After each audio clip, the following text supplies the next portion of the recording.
नमस्कार दोस्तों। आज दिन शनिवार है और चूँकि अवकाश है, सोचा आपसे कुछ दिल की बातें कर ली जाएं।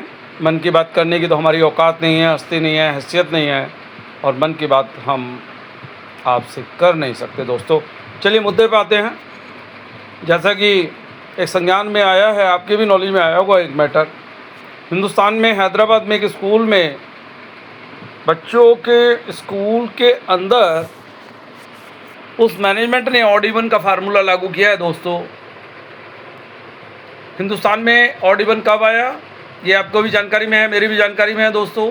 एनजीटी लाती थी दिल्ली के अंदर, एनसीआर के अंदर पॉल्यूशन को लेके, क्राउड को लेके, जनसंख्या घनत्व को लेकर के और ट्रैफिक मैनेजमेंट को लेके ऑड इवन की मार्केटिंग के एडवांटेज और डिसएडवांटेज वो आपके हमारे सामने आए हैं। बट एजुकेशन सिस्टम के अंदर, स्कूल के अंदर एक स्कूल अध्यापक, एक प्रिंसिपल, एक मैनेजमेंट, एक वहाँ का सीईओ डिसाइड करते हैं विदाउट एनी एक्सप्लेनेशन। और क्या ये प्रोटोकॉल में गाइडलाइन, एजुकेशन सिस्टम की गाइडलाइन को फॉलो करता है? क्या आप अपने एजुकेशन सेंटर के अंदर ऑड इवन लागू करेंगे दोस्तों? बीच बीच में चाय का आनंद भी लेंगे। तो ये इनके कहीं ऐसा तो नहीं है, इनके मस्तिष्क के दिवालियापन का एक सबूत है। और उसमें आपको और हमें जो है ये लूट तंत्र के जो चल रहा है सरकार द्वारा, इसकी जो गोदी मीडिया है उसके द्वारा आपको लाखों फ़ायदे गिनाए जाएंगे। ऑड इवन के ये फ़ायदे हैं, इसमें बच्चों का क्राउड मेंटेन होगा, इसमें जो है पॉल्यूशन कम होगा, इसमें ट्रैफिक व्यवस्था मैनेज होगी, इसमें पेरेंट्स को हरासमेंट कम होगा, बच्चों को भी मेंटली प्रेशर कम पड़ेगा, एजुकेशन के फ़र्क पड़ेगा। क्या दोस्तों ये अब यहाँ ये सोचने का विषय है, that is not political issue, क्योंकि ये आपके हमारे बच्चों के भविष्य से रिलेटेड है।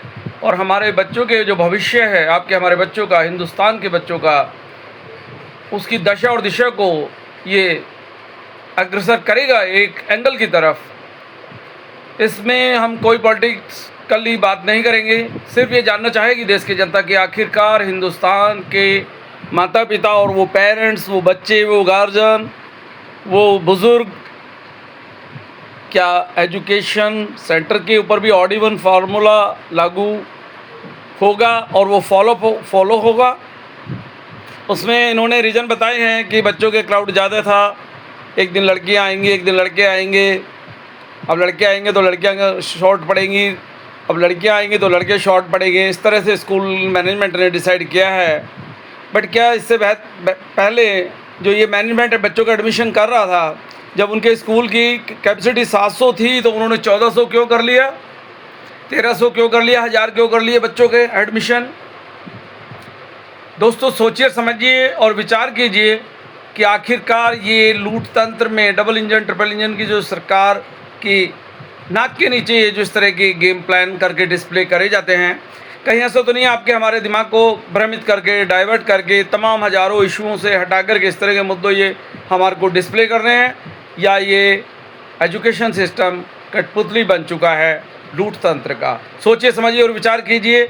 आखिरकार क्या आप हमारी कंट्री की supreme court, judicially, election commission, media और शिक्षा तंत्र, शिक्षा प्रणाली, शिक्षा मंत्रालय, क्या ये भी खिलौना बन गए हैं, सरकार के पिट्ठू बन गए हैं?